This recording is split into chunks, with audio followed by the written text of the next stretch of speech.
मुझे बड़ी प्रसन्नता है कि डीएवी कॉलेज मलोट में महिलाओं के सशक्तिकरण विषय पर विचार गोष्ठी सेमिनार हो रहा है।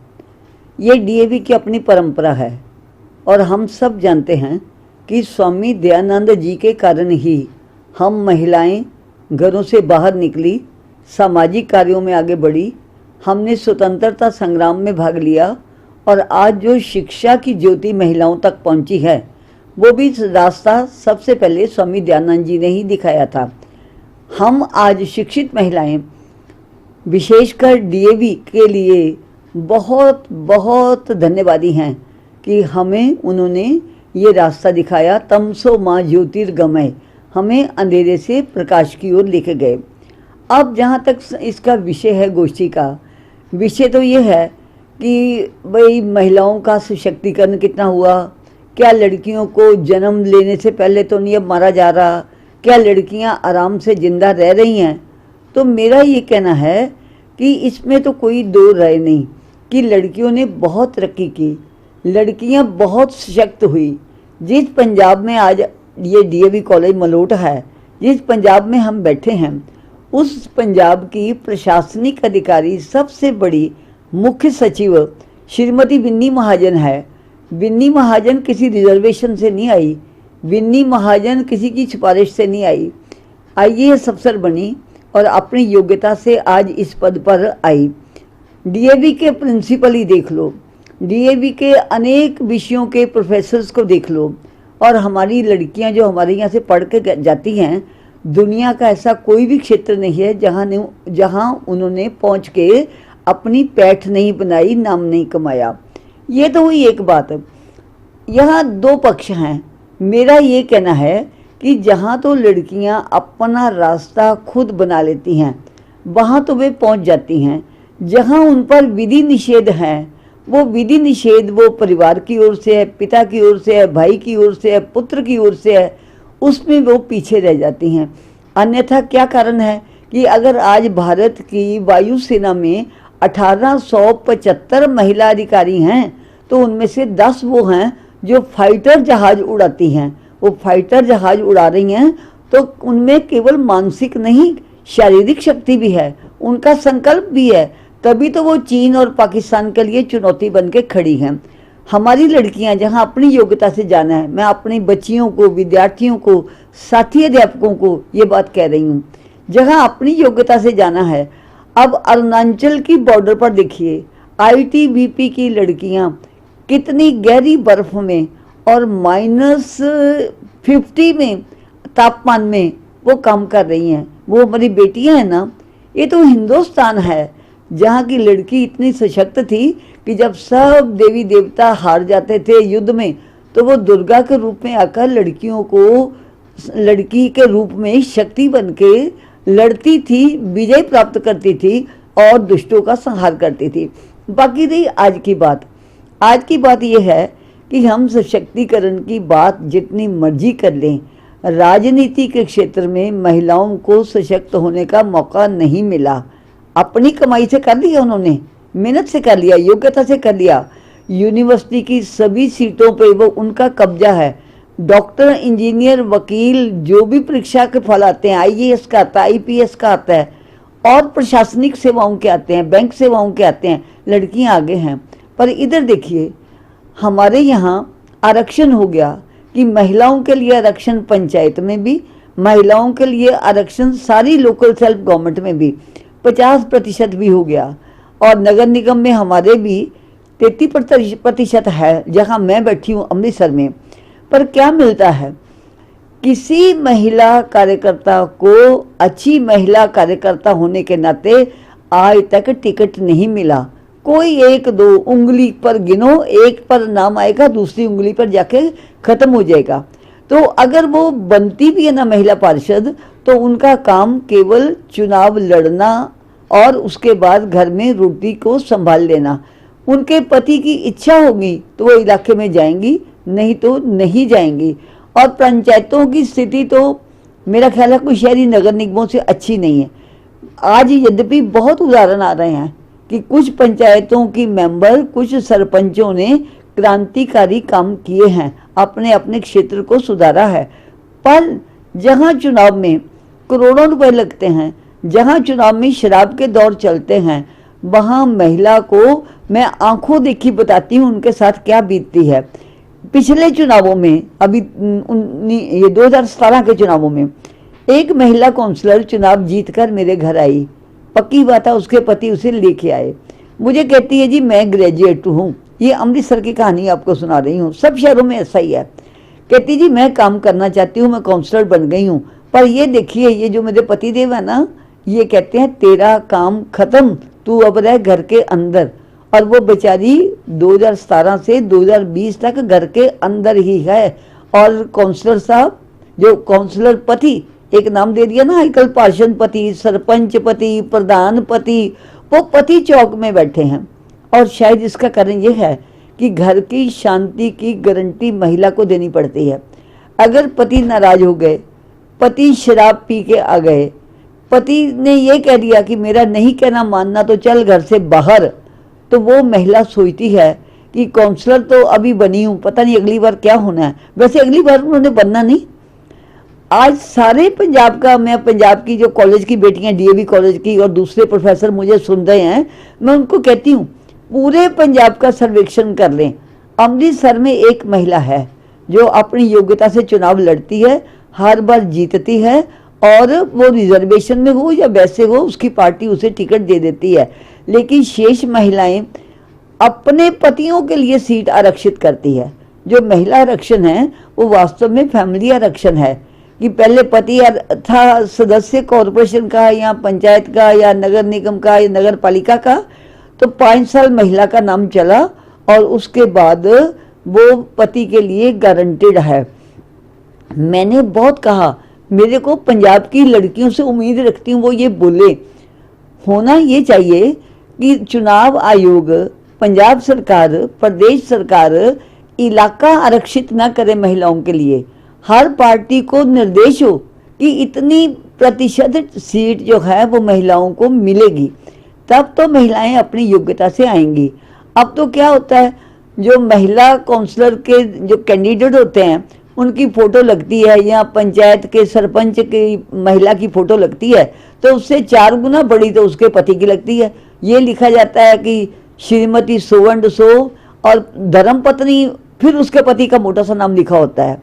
तो मेरा कॉलेज विद्यार्थियों से एक निवेदन है कि मैं नहीं चाहती घर में कलह कलेश हो, पर अगर आप पार्षद हैं, अगर आप सरपंच हैं, अगर आप पंच हैं, और अगर आप चाहती हैं कि विधायक बनकर भी आगे आना है, देश की राजनीति में नाम कमाना है, केवल सुप्रीम कोर्ट की जज आप बन सकती हैं अपनी योग्यता से, लेकिन राजनीति में अपनी योग्यता बहुत कम चलती है, सिफारिश चलती है।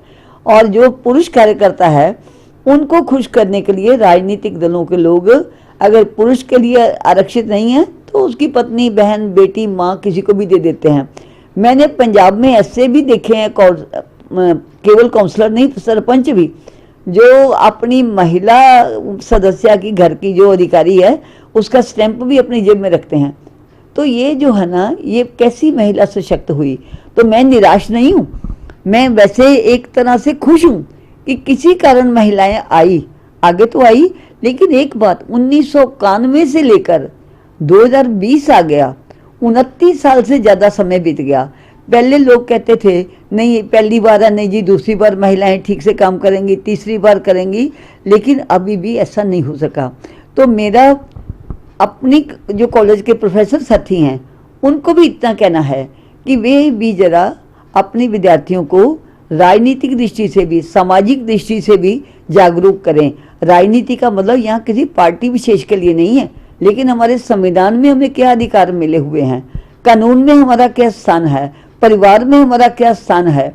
आज भी जो सच्ची बात तो ये है कि लड़की का जन्म स्वीकार्य नहीं है, क्योंकि लड़की का जन्म होते ही ये चिंता पड़ जाती है कि ये बेटी है, समाज में बेटी सुरक्षित नहीं है। बहुत बेटियां सुरक्षित हैं, लेकिन बहुत सी बेटियां ऐसी भी हैं जो किसी की वासना का शिकार हो जाती हैं, कानून का शिकार हो जाती हैं, उनको शिक्षा नहीं मिलती हैं, उनके भाई, पिता, पुत्र कह देते हैं स्कूल नहीं जाने देना। और बहुत से देश के गांवों में जहाँ स्कूल बहुत दूर है, वहाँ लड़कियों को इसीलिए नहीं पढ़ाया जाता कि स्कूल दूर है और स्कूल तक भेजना सुरक्षित नहीं है। मेरा इतना कहना है कि हर लड़की को शिक्षा मिले। मुझे याद है जब मैं पढ़कर पहली बार ट्रेनिंग करके आई और नौकरी लगी, तो मुझे नहीं पता था कि मेरे परिवार की एक बुजुर्ग महिला ने जो आशीर्वाद दिया वो क्या था। उसने मेरे पिता को कहा, तेरा भला हो, तूने बेटी के पाँवों में चप्पल डलवा दी। मुझे तब नहीं पता था इसका मतलब क्या है, बेटी के पाँवों में चप्पल डलवा दी। उसका मतलब था कि जिंदगी का रास्ता बहुत कांटों से भरा है, तुमने अपनी बेटी को उस पर चलने के योग्य बना दिया। मैं अपनी फिर विद्यार्थियों से एक बात कहती हूँ, ये मत देखो कि तुम्हें कोई आसरा देगा।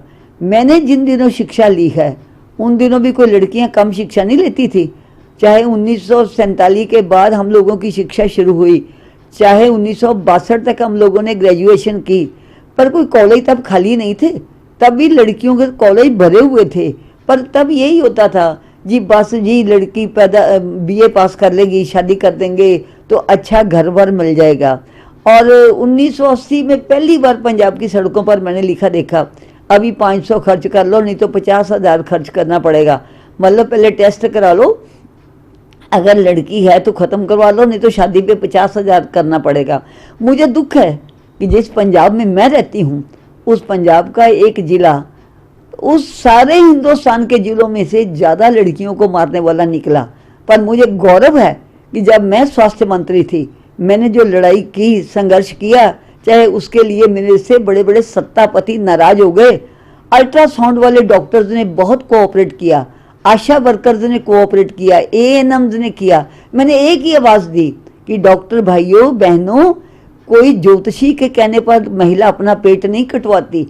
जब तक आप नहीं कहेंगे कि बेटी है, तब तक कोई महिला बच्चे को समाप्त करने के लिए नहीं जाती। तो डॉक्टर्स ने भी बहुत सहयोग दिया। अगर थोड़े से प्रयास से पंजाब में 1000 लड़के के पीछे 48 लड़कियों का जन्म बढ़ गया, तो मैं समझती हूँ ये भी मेरे लिए, पंजाब के लिए गौरव की बात है। और जो जिला फरीदकोट सबसे नीचे आया था कभी, उस जिले की पंचायतों ने पुरस्कार लिए लड़कियों के अधिक जन्म के लिए। अब बात यह है कि बातें तो सब बड़ी बड़ी करते हैं। मैं जब खड़ी होती हूँ, मैं सभी महिलाओं से पूछती हूँ, आज भी पूछ रही हूँ जो इस सेमिनार में बैठी हैं और जो विवाहिता हैं, जब आपको कोई पंडित जी आके कह देते हैं कि ऐसा करो भाई, ये मौली मंगल का धागा हाथ में बांधना है, दाहिना हाथ तुम्हारा नहीं है, बायां हाथ करो, उस समय कोई नहीं बोलती। तब कहाँ से शक्ति चली गई। मैंने एक बार उस महिला से जो बहुत बड़े उच्च पद पर बैठी थी, उसको भी पूछा, मैंने कहा भी तुम सारे आदेश दाहिने हाथ से कर रही हो, तो फिर भी तुम कहती हो, पंडित जी कहते तेरा बायां हाथ है। वो आईएएस अधिकारी तो बन गई थी, पर उसमें ये नहीं था कि वो पंडित जी अगर कहते हैं तो मैं पंडित जी को ये जवाब दे दूं कि पंडित जी मैं दाहिने हाथ से विद्या ली है, दाहिने हाथ से मैं समाज का काम कर रही हूँ, देश का काम कर रही हूँ, अगर ये मेरा हाथ नहीं है तो ये हाथ किसका है। इतनी हिम्मत भी नहीं आई। और आज भी आप जाकर देखें, अगर 100 महिलाएं बैठी होंगी विवाहिता, तो मंगल धागा उनके बाएं हाथ पर ही होगा, 10-5 ही होंगी जो दाहिने हाथ पर वो हिम्मत से बांध के आई होंगी। तो जब छोटी छोटी बातें, शादी में दहेज जरूर देना पड़ेगा, लड़की वालों को ही देना पड़ेगा। मैंने बड़े बड़े लोग देखे हैं जो बात तो करते हैं सादगी की, पर जब शादी का टाइम आता है, बेटी चाहे कितनी ज़्यादा सुशिक्षिता उनको मिले, पर अगर वो बेटे का पिता है तो वो यही मांगता है कि मुझे ये सब मिलना चाहिए। और मेरे को पक्का विश्वास है, इस कॉन्फ्रेंस में बैठी हमारी बहनों ने भी बहुत दहेज देकर ही शादी करवाई होगी। काश इन्होंने उस समय ये कह दिया होता कि मैं बराबर की शिक्षित हूँ, मैं योग्य हूँ, मैं कमा रही हूँ। अगर मैं सशक्त महिला होकर भी एक पूरा ट्रक भर के दहेज का लेके ससुराल जाना है, अन्यथा मुझे पति नहीं मिल सकता, तो ये काहे का सशक्तिकरण है, ये सोचना पड़ेगा। और मुझे अफसोस से कहना पड़ता है कि आज भी पंजाब में लड़कियां जन्म से पहले मारी जा रही हैं। अभी पंजाब की या यूपी की कल की बात है, कल की शायद यूपी की बात है कि एक व्यक्ति ने अपनी पत्नी के पेट पर हथियार से चोट कर दी। उसकी पहले 5 बेटियां थी। क्यों थी पहले 5, क्यों इतने बच्चे पैदा किए, ये एक अलग प्रश्न है। जब पंडित जी ने कह दिया कि तेरी अगली भी बेटी आएगी, तो उसने गुस्से में आके पत्नी के पेट को ही काट के कहा, देखना चाहता हूँ तेरे बच्चा कौन सा है। ये 2 दिन पहले की बात है, पुरानी बात नहीं है। और लड़कियों पर जो यौन अत्याचार हो रहे हैं देश में, वो मैंने तो कहा था कि आप क्या समझते हैं कि दिल्ली में 4 लोगों को फांसी दे करके देश से ये रेप का अपराध खत्म हो जाएगा? ऐसे नहीं होने वाला। दंड रहना चाहिए, दंड का डर, कानून का डर रहना चाहिए, पर शिक्षा बचपन से ऐसी दी जाए कि बच्चों बच्चियों को, लड़के लड़कियों को एक दूसरे को समझने का, इज्जत करने का मौका मिले। मैं अपनी सारी बहनों से पूछती हूँ, विद्यार्थियों से, अध्यापकों से, आप कितने बड़ी हो जाएं, आपके परिवार के पुरुष लोग 99% जब गाली निकालते हैं तो गाली किसके नाम पर निकालते हैं? माँ, बहन, बेटी, ती, कुड़ी। आज भी हम अगर अपने घर में अपने पति, पुत्र, पिता, भाई को ये नहीं समझा सके कि ये हमारा मेंटल टॉर्चर है कि तुम खड़े होके, और कॉलेज में पढ़ने वाले विद्यार्थी भी, मैं जहाँ कहीं जाती हूँ विद्यार्थियों से यही सवाल करती हूँ कि आप गाली निकालते हो? 2-3 को छोड़कर 250 विद्यार्थी एक दिन बैठे थे मेरे पास, लड़के थे। मैंने पूछा गाली निकालते हो? सिर्फ 3 या 4 विद्यार्थियों ने हाथ खड़ा किया कि हम कभी गाली नहीं निकालते। तो जो गाली निकालते हैं तो फिर हम कैसी सशक्त हो गई? मेरा बेटा निकालता है, मेरा भाई निकालता है, मेरा पुत्र निकालता है, मेरा कुलीग निकालता है। और राजनीति में तो बहुत लोग जब इकट्ठे बैठते हैं तो गाली खूब चलती है। तो ये गाली जो माँ, बहन, बेटी को मिलती है, ये गालियाँ जब तक हम खाती रहेंगी, हम अपने आप को सशक्त कैसे कह सकती हैं? मैं निराशावादी नहीं हूँ, मैं आशावादी हूँ। जैसे हम डीएवी से पहले ज्योति समाज को देते रहे हैं, आज भी नई लहर चलाएं और शुरू करें। हम शादी करेंगे, बराबर की शिक्षा प्राप्त करके योग्य वर लेंगे। हम दान दक्षिणा लेके नहीं जाएंगे। जैसी मेरी शिक्षा, मेरे पति की शिक्षा, जैसे मैं कमाती हूँ या मैं कमाती हूँ या मैं किसी का घर संभालूंगी, उसकी वंश परंपरा को आगे बढ़ाऊंगी। वंश का मतलब केवल बच्चे पैदा करना नहीं है, उस परिवार की संस्कृति, सभ्यता को भी आगे लेके जाना है। मैं उस व्यक्ति को नहीं सहन करूंगी जो गाली निकालता है। मैं उस व्यक्ति को सहन नहीं करूंगी जो घर में शराब पीकर आकर के महिलाओं को और बच्चों को पीटता है। जब तक ये सब कुछ हम नहीं कर लेते, मुझे लगता है कॉलेज का सेमिनार होता रहे, बहुत अच्छी बात है, लेकिन हमारी लड़कियों को, हमारे अध्यापकों को गांवों में, गरीब बस्तियों में जाना चाहिए और उनकी हालत पूछनी चाहिए। ये बात तो हो गई कॉलेजों की, पढ़े लिखे लोगों की। मैं एक बार अपने सिलाई केंद्र में गई। सिलाई केंद्र में एक लड़की की टांग टूटी हुई थी बुरी तरह, और वो प्लास्टर लगवा के आई। मैंने पूछा क्या हुआ भाई तुझे? मैरिड थी। कहती जी पति ने इतना मारा, टांग टूट गई, वो शराब पीता है। दूसरी भी रो रही थी। मैंने तुझे क्या हुआ? कहती पति ने मारा तो नहीं, पर वो रात शराब पी के इतनी गाली करता है, पड़ोसी इकट्ठे होके आगे मेरी बेइज्जती होती है। तीसरी ने भी यही ऐसी कहानी सुनाई। तो जब वो बेचारी सिलाई सीखने आ रही हैं, उन्होंने जाकर रोटी कमा के देनी है, सुबह घर में बर्तन पोछे का काम करके आती हैं, तो वो फिर गाली खाएं, मार खाएं, और सरकारें जब ये कह देती है ना कि शराब तो नशा ही नहीं है। आज मैं फिर कह रही हूँ कि ये शराब बंद नहीं हो सकती सरकारों के करने से। ये महिलाएं हमारी जागरूक हों।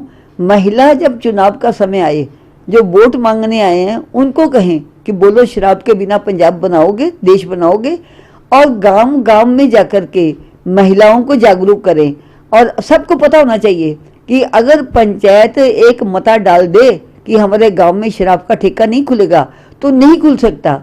तो पंचायतों को हम तैयार क्यों ना करें? केवल कॉलेजों में बैठ के बुद्धिजीवियों का वाणी विलास, ये भी बड़ा अच्छा है। बच्चों को जागरूक करना है, अध्यापकों को करना है, महिलाओं को करना है, लेकिन प्रत्यक्ष जाकर देखो तो वो हालत बहुत ही तरस योग्य है जो आज भी हिंदुस्तान की बहुत सी महिलाओं की है। तो इसलिए मेरा ये निवेदन है कि आपको विचार गोष्ठी आयोजित करने के लिए बहुत बहुत बधाई। ईश्वर करे कोरोना का कहर खत्म हो, हम फिर मिलें और अपने समाज की उन महिलाओं के लिए जो वंचिता हैं, शिक्षा से भी वंचित है, रोजगार से भी वंचित है, और घर के परिवार की शांति से भी वंचित है, उनके लिए भी हम एक किरण, आशा की किरण लेके जाएं। बहुत बहुत शुभकामनाएं। धन्यवाद।